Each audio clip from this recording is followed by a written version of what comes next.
views expressed on this program are those of the hosts, guests, and callers, and are not necessarily those of this station, its management, or other advertisers. You're listening to Transformation Talk Radio.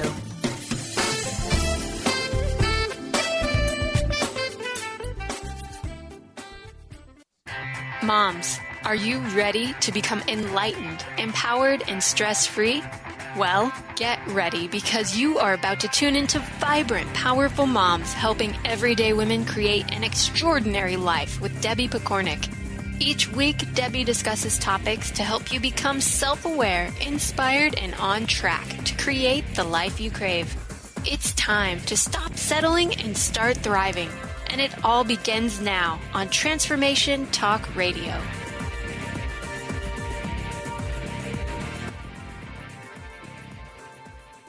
Welcome to the Vibrant Powerful Mom Show. I'm your host, Debbie Pokornik, and my mission is to help you bring out the best in yourself at work, at home, and at play so that you can bring out the best in everyone else around you as well. Today, I want to tackle the topic of parent power, which I also refer to as the magic wand of parenting. But in reality, this power goes way beyond parenting and applies to any situation where one person has authority over another. So you could be a coach, a teacher, a daycare worker, a babysitter, grandparent, boss, manager, security guard, police officer. You get the picture. Anytime you have authority over another person, this information can apply.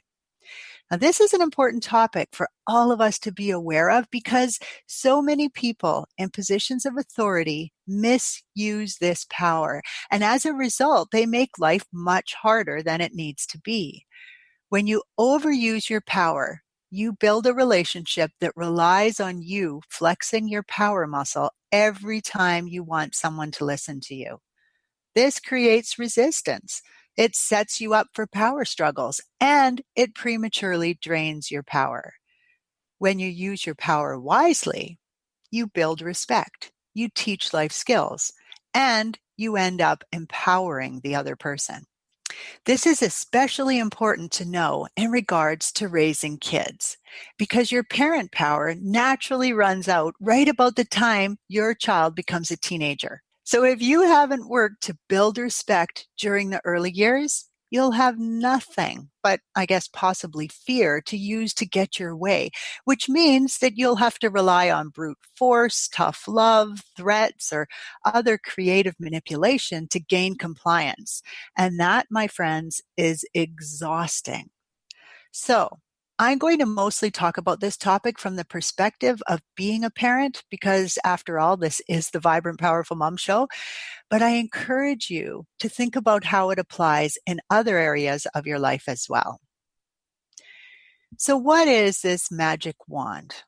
Parent power is the right that you have as a parent to tell your kids what to do and expect them to listen, which, as you likely notice, leaves a lot of room for interpretation.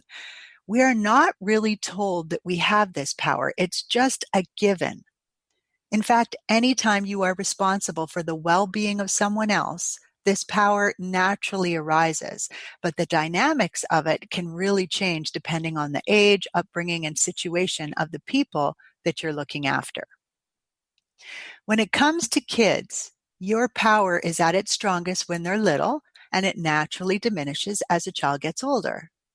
If you listened to my show on boundaries a month or so ago, you might recognize that your power goes down as your child's personal control of their boundaries goes up. One of the biggest oversights I see regarding our magic wand is that even though parents naturally have this power, we are not shown how to use it effectively. And we are definitely not educated in what we might be doing to undermine its effectiveness. I see this as a critical oversight because used wisely, the use of this power actually makes your relationship stronger. As I mentioned before, it builds in respect. It teaches kids how to think. So let me show you what I mean with one of my own experiences. In my book, Break Free of Parenting Pressures, I share a story about when my youngest started going through a stage of not wanting to join us on family outings. He was somewhere around 9 years old. Now, if you have my book, and you look for the story, you'll notice that he had not transitioned yet. So I refer to him in the book as my daughter. This has no relevancy, but it might be confusing if you're listening to me now, then checking my book, and you don't know my story. So I always refer to him now as my youngest son because that's who he is. All right, back to the story. At first, we would try to convince my son to come. And then if it wasn't possible, one of us would stay home or we'd leave him at his grandparents or something like that in an effort to avoid a battle. But this wasn't always possible because a lot of my errands were done when my husband was at work. Or even worse was when we planned a whole family outing and having half the family stay home kind of messed that up completely. So I found myself trying a variety of ways to get him to come along, depending on my mood and how badly I needed to get out the door. I can't remember exactly, but I'm pretty sure that there was some bribery, cajoling, explaining where we were going and why we had to go there, threatening, yelling, forcing. In every case, even if I got my way, we'd have a miserable time and it was ruining the fun for everyone. Plus, my son was learning to dig his heels in anytime we wanted to go somewhere because he liked the power that it gave him. In other words, over time, I had created a guaranteed power struggle, even when we were going somewhere that he really wanted to go. Now, let me pause here and tell you why a power struggle is never a good idea for a parent to get into. Actually, any power struggle where one person has more power over the other. So if you're a boss, a coach, a babysitter, a teacher, whatever, falls into this category. Anytime a power struggle occurs in a situation where one has less power than the other, the person with more authority at the beginning always loses. Because really, there are two potential outcomes. One is that the more powerful person, me in this situation, can use their authority to win the struggle, which makes the person with less power want more and therefore ensures future power struggles. The other outcome is that the more powerful person can give in. So I could change my mind for any reason. Okay, maybe because the fight just wasn't worth it in the first place, or maybe I realized I was in the wrong.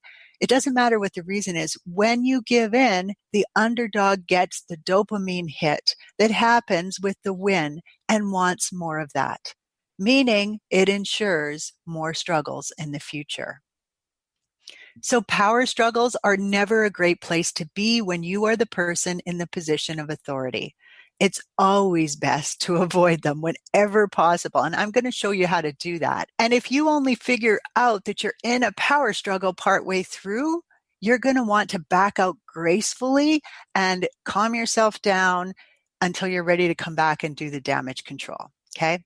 So you can't have a tug of war if only one person picks up the rope. Your goal in these situations is to refuse to pick up the rope at all. Now, in my situation, I knew that simply waving my magic wand now and forcing my son to comply was not going to get the long-term results I needed. I needed to push the reset button on the whole scenario. So I put my parent creativity cap on and I started thinking about, okay, what is it that I need? Why do I need it?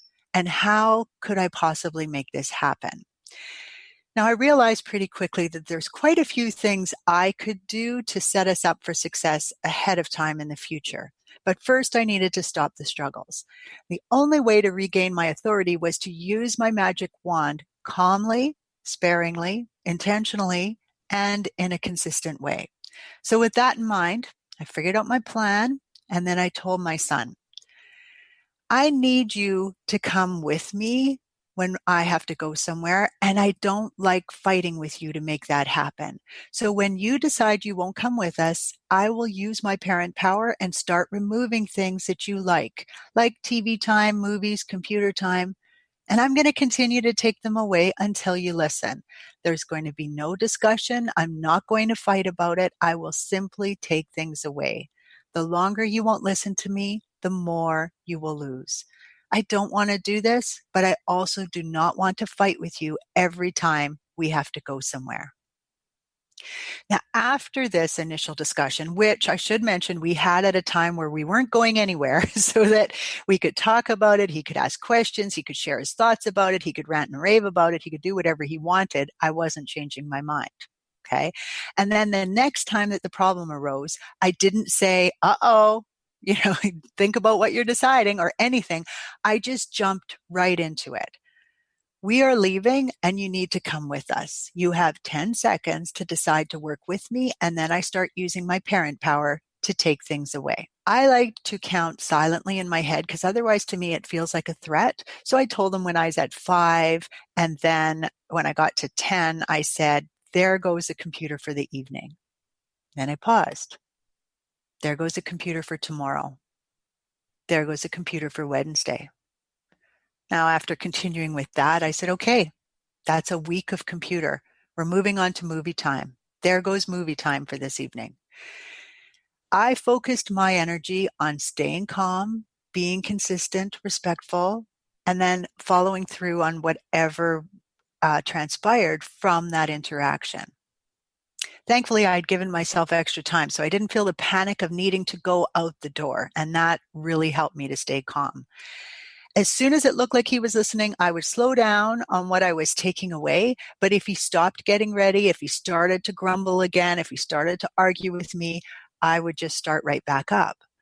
The first time I ended up taking away computer time, movies, TV time, Game Boy, which is funny because he didn't even really play Game Boy.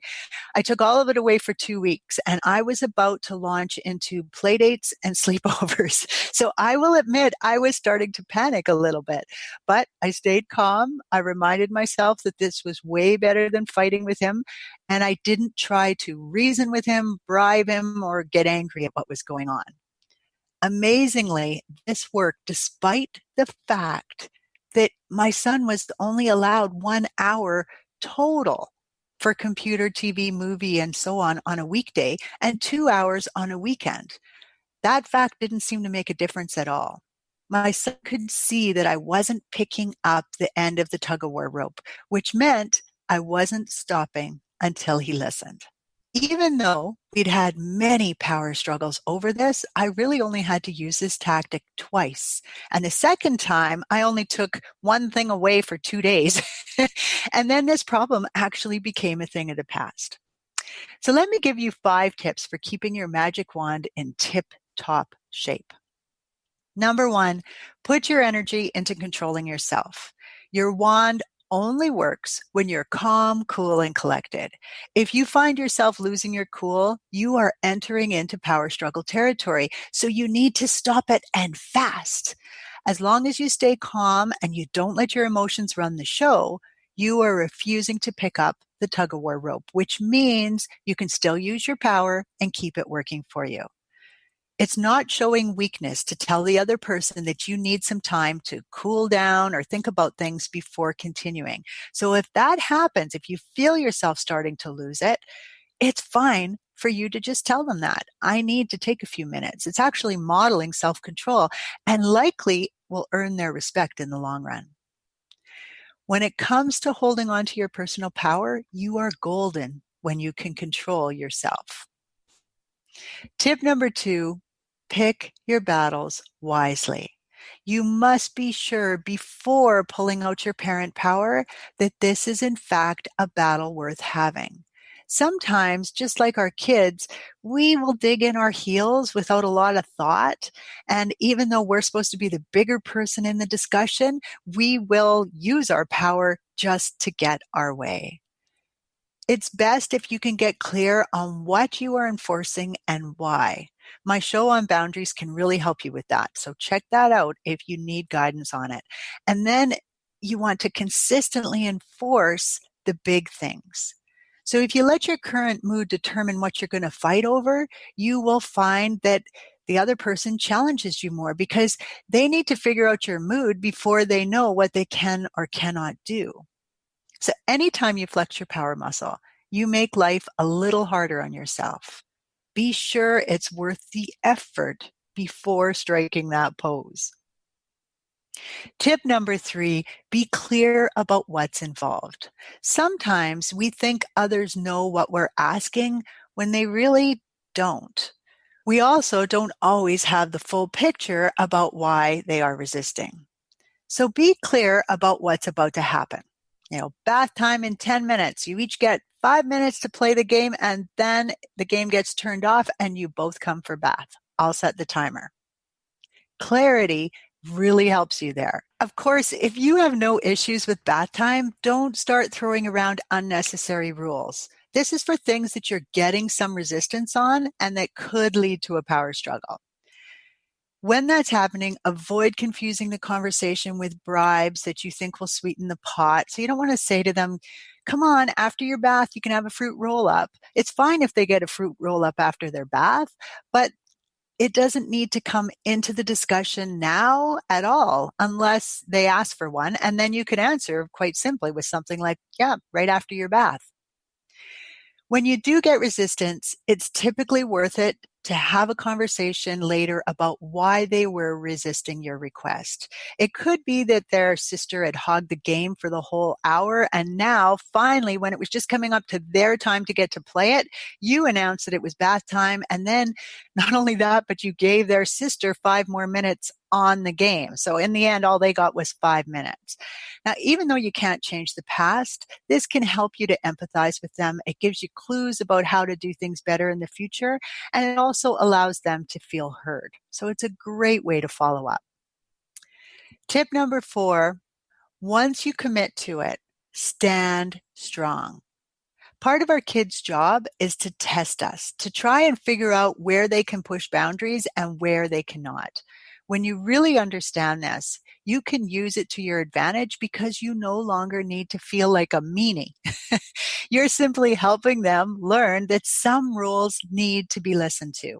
So don't get mad at them for testing the limits. That's a human tendency, and it's a sign that your child is learning to stand in their power.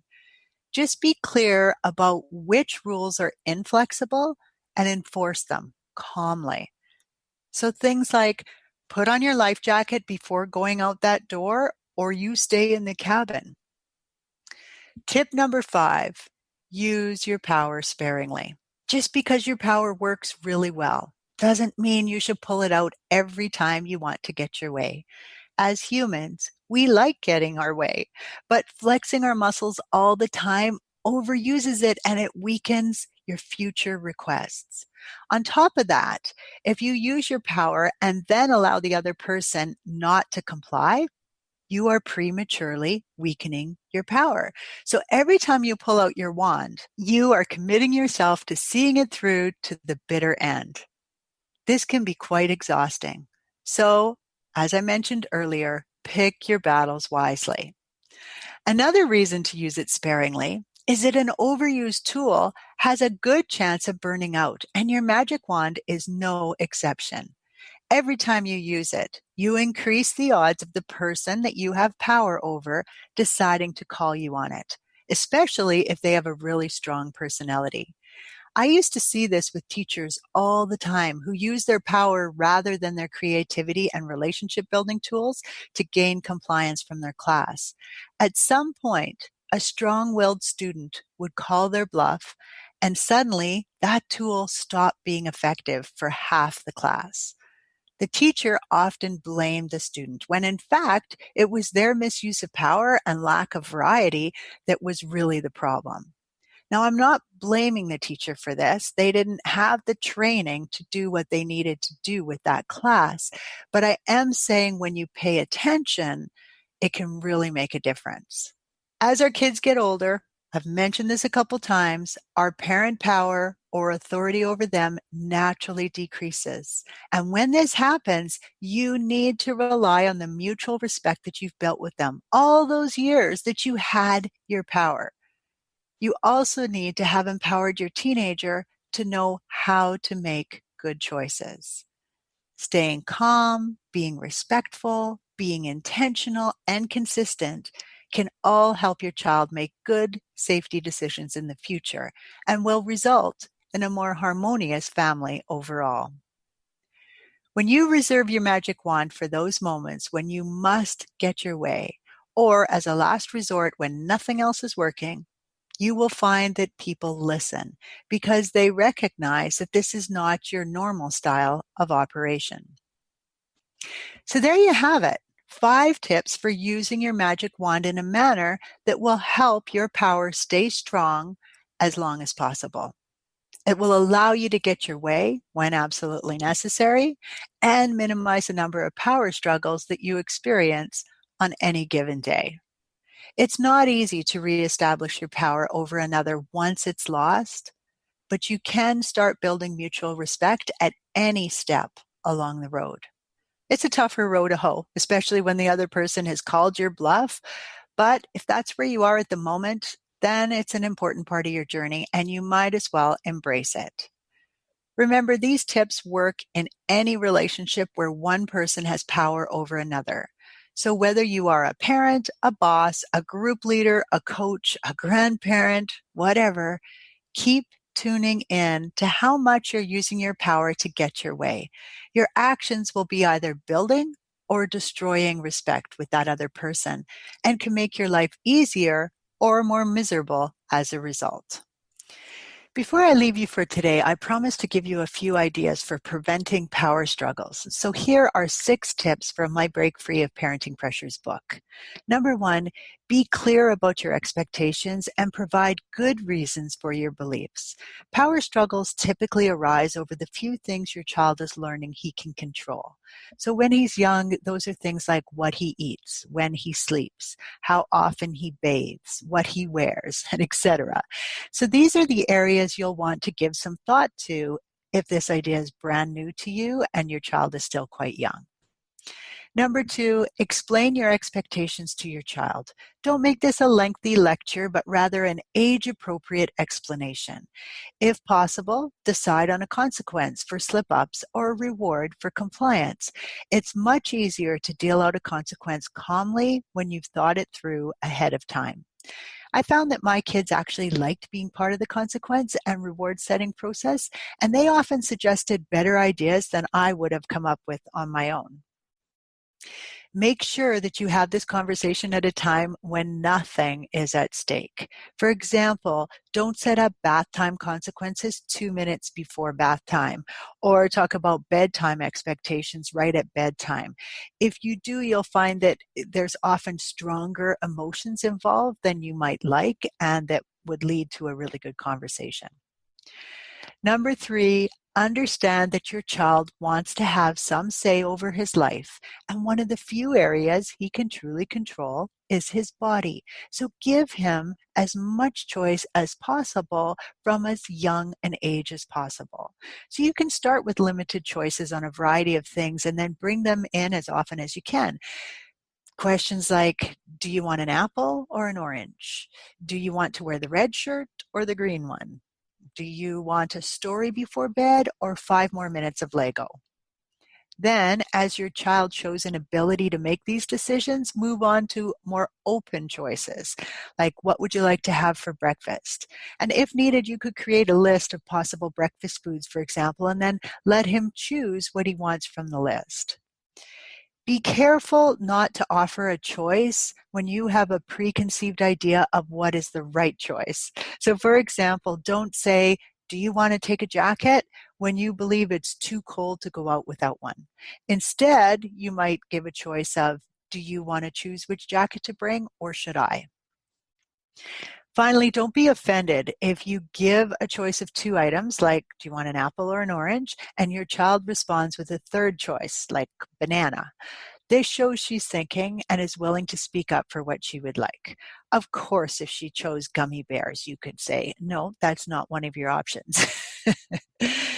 Number 4, refuse to fight. When your child decides to flex his power muscle, focus your energy on self-control. Now, we covered this pretty thoroughly earlier in the show. Let me just add here that kids love to push our buttons. It's a very powerful feeling to make an adult flip out.